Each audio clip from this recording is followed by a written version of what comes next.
পর প্রকাশ্যে এলেন ওবায়দুল কাদের। ফেব্রুয়ারিতেই হবে জাতীয় নির্বাচন, এমনটাই মন্তব্য করেছেন আমিনুল হক। প্রয়োজনে ৩০০ আসনের প্রার্থী জোট গড়তেও প্রস্তুত, মন্তব্য করেছেন মামুনুল হক। আবু সাঈদ হত্যা মামলার আনুষ্ঠানিক অভিযোগ ট্রাইব্যুনালে দাখিল। এতক্ষণ শুনছিলেন সংবাদ শিরোনাম, এবারে বিস্তারিত। গত বছরের ৫ আগস্ট আওয়ামী লীগ সরকারের পতনের পর থেকে দলটির সাধারণ সম্পাদক ওবায়দুল কাদেরকে প্রকাশ্যে দেখা যায়নি, কিন্তু সম্প্রতি তিনি প্রকাশ্যে এসে বর্তমান সরকারের সমালোচনা করেছেন। রোববার নিষিদ্ধ ঘোষিত ছাত্রলীগের সাবেক সাধারণ সম্পাদক সিদ্দিকী নাজমুল আলম সামাজিক যোগাযোগ মাধ্যম ফেসবুকে এ সংক্রান্ত একটি ভিডিও শেয়ার করেন। ভিডিও ক্যাপশনে তিনি লেখেন, দীর্ঘ ১০ মাস পর প্রকাশ্যে এলেন দলের সাধারণ সম্পাদক। এদিকে সিদ্দিকী নাজমুল আলমের শেয়ার করা ভিডিওতে দেখা যায় ওবায়দুল কাদের বলছেন, আওয়ামী লীগকে বাদ দিয়ে বাংলাদেশে গ্রহণযোগ্য ও বিশ্বাসযোগ্য নির্বাচন হতে পারে না। তারা আদৌ নির্বাচন দিবে কিনা সে ব্যাপারে আমার যথেষ্ট সন্দেহ রয়েছে। নির্বাচনের নামে তাদের যে অশুভ ঐক্য, এই ঐক্যকে নিয়ে তারা আজ সংস্কারের নামে গোটা জাতিকে বিভ্রান্ত করছে। আজকের বিচারের নামে ক্যাঙ্গারো কোর্ট বসিয়ে প্রহসন চালানো হচ্ছে। এই ধারা আমরা গুড়িয়ে দেব এবং এর বিরুদ্ধে আমাদের প্রতিরোধ চলবে। মিথ্যাচারের মাধ্যমে মানুষের নজর ঘোরানোর সুযোগ নেই। যারা এই অপচেষ্টা করছে তারা খুব একটা লাভবান হবে না বলে মন্তব্য করেছেন বিএনপির স্থায়ী কমিটির সদস্য আমির খসরু মাহমুদ চৌধুরী।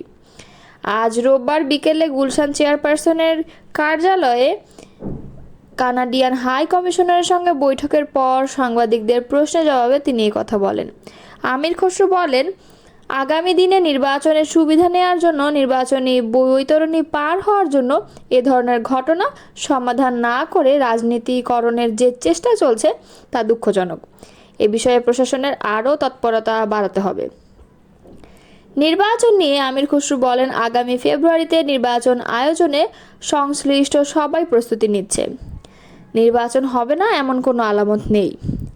দ্বিমত থাকবেই, তবে সব কিছু এই নিয়েই এগিয়ে যেতে হবে আমাদের। অন্তর্বর্তী সরকারের কিছু উপদেষ্টা বিদেশি শক্তি ও পতিত আওয়ামী স্বৈরাচারের দোসরদের সহযোগিতায় আগামী ফেব্রুয়ারির নির্বাচন পেছানোর ষড়যন্ত্রে এখনও লিপ্ত রয়েছেন বলে অভিযোগ করেছেন বিএনপির কেন্দ্রীয় ক্রীড়া বিষয়ক সম্পাদক ও ঢাকা মহানগর উত্তরের আহ্বায়ক আমিনুল হক। রোববার পল্লবী থানা ও রূপনগর থানা বিএনপির উদ্যোগে আয়োজিত সদস্য ফোরাম বিতরণ ও নবায়ন কর্মসূচির দুটি পৃথক অনুষ্ঠানে প্রধান অতিথি বক্তব্যে তিনি এ অভিযোগ করেন। আমিনুল হক বলেন, নির্বাচন নিয়ে যত ষড়যন্ত্রই হোক না কেন, ইনশাআল্লাহ আগামী ফেব্রুয়ারিতেই অবাধ, সুষ্ঠু ও অংশগ্রহণমূলক জাতীয় নির্বাচন অনুষ্ঠিত হবে। এই নির্বাচনের মাধ্যমে জনগণের সরকার প্রতিষ্ঠা পাবে এবং বাংলাদেশ গড়বে একটি মানবিক রাষ্ট্র। এই মানবিক বাংলাদেশের নেতৃত্ব দেবেন বিএনপির ভারপ্রাপ্ত চেয়ারম্যান তারেক রহমান। আওয়ামী শাসনের সমালোচনা করে তিনি বলেন, গত 17 বছর ধরে সত্য বলার কারণে জনগণকে নির্যাতনের শিকার হতে হয়েছে। এই সময়ে দেশের মানুষের উপর আওয়ামী স্বৈরাচার সরকারের কোনো আস্থাই ছিল না, বরং জনগণের অধিকার হরণ করে দেশে ফ্যাসিবাদ কায়েম করা হয়েছিল। তিনি আরও বলেন, বাংলাদেশে জাতীয়তাবাদী দল জনগণের মতো ও চাহিদার ভিত্তিতেই পরিচালিত হয় এবং হবেও। আওয়ামী দোসরদের দলে স্থান দিলে সাংগঠনিক ব্যবস্থা নেওয়া হবে, তবে নতুন সদস্য সংগ্রহে আমরা সেসব ভালো মানুষকে দলে আনতে চাই যাদের সমাজে গ্রহণযোগ্যতা রয়েছে। মাদক বিরোধী অবস্থান পুনর্ব্যক্ত করে আমিনুল হক বলেন, মাদক যুব সমাজকে ধ্বংস করছে। একটি একটি করে পরিবার ধ্বংস হচ্ছে। যারা মাদক ব্যবসা ও সেবনের সঙ্গে জড়িত তারা এখনই ভালো হয়ে যান, নইলে আইনগত ব্যবস্থা নেওয়া হবে। সুস্থ জাতি গড়তে পরিবর্তন আবশ্যক। পল্লবী থানা বিএনপির ভারপ্রাপ্ত আহ্বায়ক কামাল হোসাইন খান ও রূপনগর থানা বিএনপির আহ্বায়ক জহিরুল হকের সভাপতিত্বে বক্তব্য দেন মহানগর উত্তর বিএনপির সদস্য সচিব মোস্তফা জামান। আগামী নির্বাচনে বাংলাদেশ খেলাফত মজলিস প্রয়োজনে ৩০০ আসনেই প্রার্থী দেবে বলে মন্তব্য করেছেন দলটির আমির মাওলানা মোহাম্মদ মামুনুল হক। আবার বৃহত্তর জোট গড়ার প্রস্তুতি থাকার কথাও বলছেন তিনি। রোববার দুপুরে কাকরাইলের ডিপ্লোমা ইঞ্জিনিয়ার্স ইনস্টিটিউট মিলনায়তনে এক সংবাদ সম্মেলনে মামুনুল বলেন, বাংলাদেশ খেলাফত মজলিস ইসলাম ও দেশের স্বার্থকে অগ্রাধিকার দিয়ে নির্বাচনী পদক্ষেপ গ্রহণ করবে। প্রয়োজনে 300 আসনেই রিকশা প্রতীকে নির্বাচন করবে।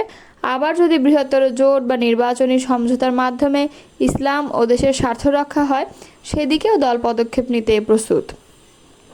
মামুনুল বলেন, বর্তমান সরকারের কাছে আমাদের দাবি হলো নির্বাচনী কাঠামোর যেসব বিষয় এখনও অমীমাংসিত তা দ্রুত জাতির সামনে স্পষ্ট করতে হবে।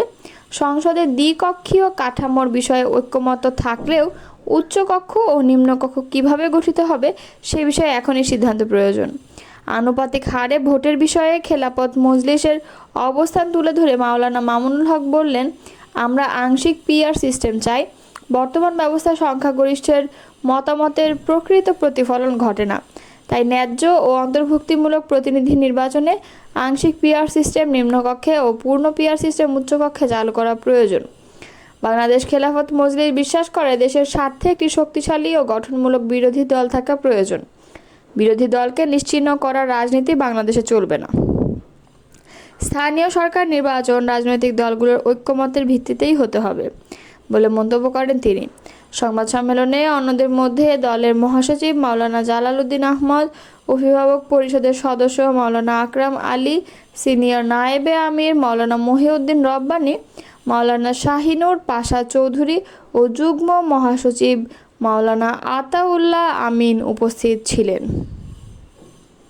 জুলাই গণঅভ্যুত্থানে প্রথম শহীদ আবু সাঈদ হত্যা মামলার আনুষ্ঠানিক অভিযোগ দাখিল করেছে প্রসিকিউশন।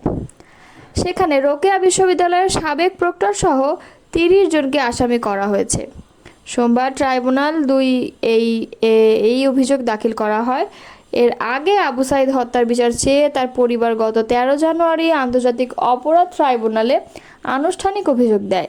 সেই মামলার তদন্ত শেষ করেছে তদন্ত সংস্থার প্রতিবেদন হাতে পায় প্রসিকিউশন।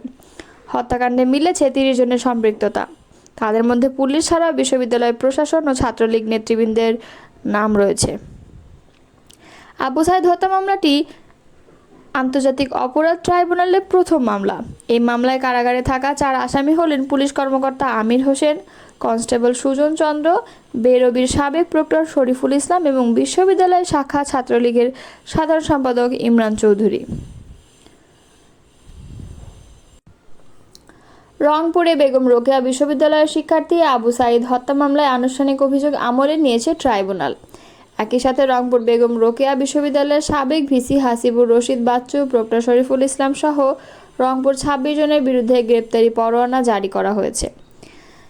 এর আগে সকালে জুলাই গণঅভ্যুত্থানের প্রথম শহীদ আবু সাঈদ হত্যা মামলার আনুষ্ঠানিক অভিযোগ দাখিল করে প্রসিকিউশন। প্রক্টর সহ 30 জনকে আসামি করা হয়। তাদের মধ্যে পুলিশ ছাড়াও ছাত্রলীগ নেতৃবৃন্দের নাম রয়েছে।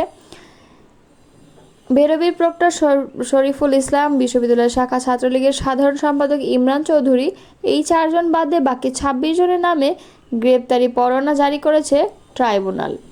আবু সাঈদ হত্যার বিচার চেয়ে তার পরিবার গত 13 জানুয়ারি আন্তর্জাতিক অপরাধ ট্রাইব্যুনালে আনুষ্ঠানিক অভিযোগ দেয়। সেই মামলার তদন্ত শেষ করেছে তদন্ত সংস্থা। প্রতিবেদন হাতে পায় প্রসিকিউশন। তদন্তে হত্যাকাণ্ডে 30 জনের সম্পৃক্ততা পাওয়া গিয়েছে।